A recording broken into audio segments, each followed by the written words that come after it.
Hello dear students, इस video में बच्चों हम इंग्लिश की एक प्यारी सी पोएम पढ़ेंगे, द रिसाइकलिंग रैप। रिसाइकलिंग का मतलब क्या होता है बच्चों? जब हम किसी वेस्ट मटेरियल को दोबारा से यूज़ करने लायक बनाते हैं तो उसको हम रिसाइकलिंग बोलते हैं। तो यहाँ पर रिसाइकलिंग रैप का मतलब है कि चीज़ों को वेस्ट होने के बाद चीज़ों को दोबारा से यूज़ करने लायक कंडीशन में लाना। तो बच्चों इसी चीज़ को समझने के लिए यहाँ पर एक पोएम बताई गई है। Listen to me, children, what I say. We have got to start recycling. It's the only way to save this planet for future generations. The name of the game is reclamation. You have got to start recycling. You know it makes sense. You have got to start recycling. Stop sitting on the fence. No more pussyfooting, no more claptrap. Get yourself doing the recycling trap. अब हम इसको समझते हैं। इसका क्या मतलब है? यहाँ पर पोएट बोल रहे हैं कि बच्चों, मैं जो कह रहा हूँ मेरी बात को ध्यान से सुनो। हमें अब रिसाइकलिंग यानी कि जो ख़राब चीज़ें हो गई हैं, मतलब ख़त्म हो गई हैं, उनको दोबारा से यूज़ करने लायक यानी कि दोबारा से उनको प्रोसेस करके रिसाइकिल करने का समय आ गया है। उसकी शुरुआत कर देनी चाहिए। यही एक अकेला तरीका है जिससे हम अपने आने वाली पीढ़ियों को, अपने ग्रह को, पृथ्वी को बचा सकते हैं। तो name of the game is reclamation.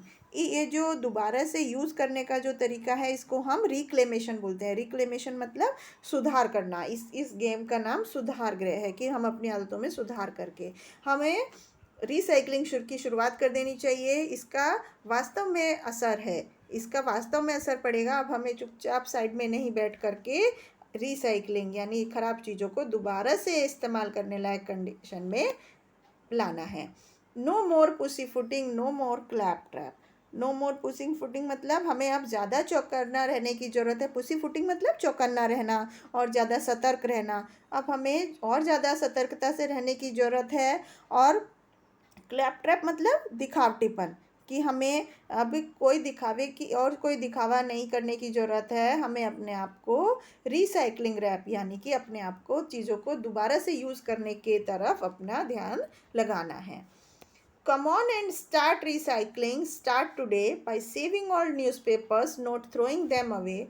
Don't just take them and dump on the top. Tie them in a bundle and put them in the sky. अब इन लाइंस में पोएट बता रहे हैं कि किस तरह से हमें रिसाइकलिंग करनी है, किस तरह से हमें दोबारा से वेस्ट चीज़ों को यूज़ करने लायक कंडीशन में लाना है। तो कवि बोल रहे हैं, पोएट बोल रहे हैं कि आज से ही हमें शुरुआत करनी चाहिए। आओ हम आज से ही शुरू करते हैं अपनी वेस्ट चीज़ों को दोबारा से यूज़ करना। कैसे करना है? हमारे जो पुराने अखबार हैं, जो न्यूज़पेपर आते हैं, उनको हमें फेंकना नहीं है, बचा कर रखना है। उनको डस्टबिन में नहीं फेंकना है, उनको एक साथ इकट्ठा करके रखना है। और उनको एक टॉप पर भी डंप मतलब ऐसे ही नहीं रखना है, फेंकना है।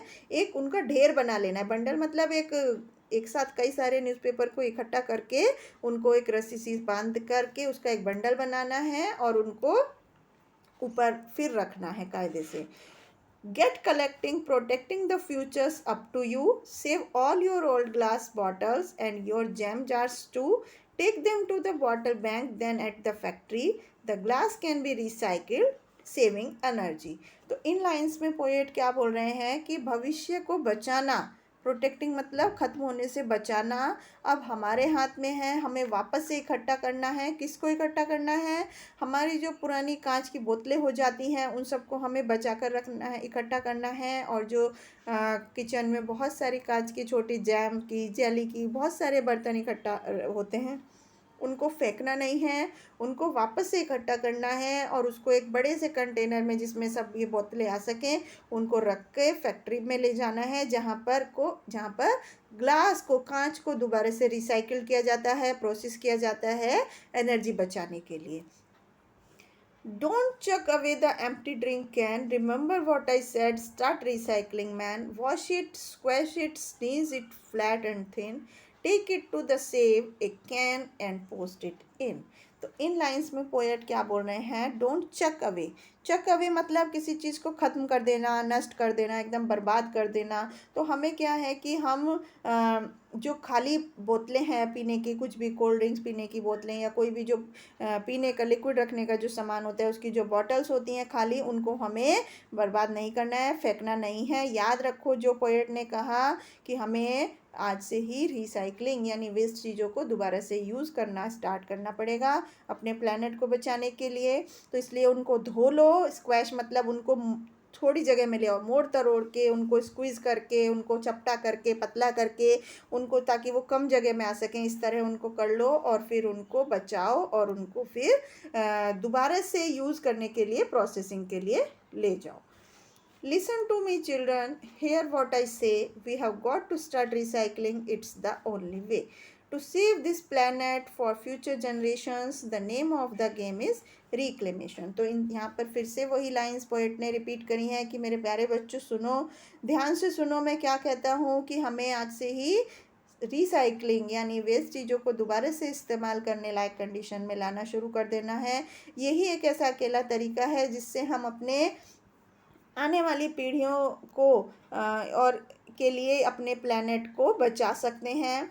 इस गेम का नाम, इस खेल का नाम है रिक्लेमेशन यानी सुधार। हम अपनी आदतों में सुधार करके वेस्ट बॉटल, खाली बॉटल्स को, न्यूज़पेपर्स को इकट्ठा करके दोबारा से प्रोसेस करके हम उसको शुरू कर सकते हैं रिसाइकलिंग को। इसका वाकई में महत्व है और हमें आज से ही रिसाइकलिंग शुरू कर देनी चाहिए। हमें खाली नहीं बैठना चाहिए और हमें अब नो मोर पुसी फुटिंग, हमें ज़्यादा और ज़्यादा चौकन्ना रहने की ज़रूरत है, ज़्यादा सतर्क रहने की ज़रूरत है और अपने आप को रिसाइकलिंग रैप यानी कि दोबारा से इस्तेमाल करने के कंडीशन में लाना वेस्ट चीज़ों को, उसको शुरू करने की ज़रूरत है। तो यहाँ पर पोएट ने चीज़ों को रिसाइकलिंग के बारे में बताया है, जोर दिया है कि हमें चीज़ों को वेस्ट होने से बचाना है ताकि हम अपने जो हमारे संसाधन है, रिसोर्सेज हैं, उनको हम अपने आने वाली पीढ़ियों के लिए अपने प्लेनेट को सुरक्षित रख सकें। तो आई होप आपको समझ में आया होगा, हमें भी चीज़ों को रिसाइकलिंग करने की ज़रूरत है, चीज़ों को वेस्ट नहीं करना चाहिए। तो ये था बच्चों इस पोएम में। Thank you.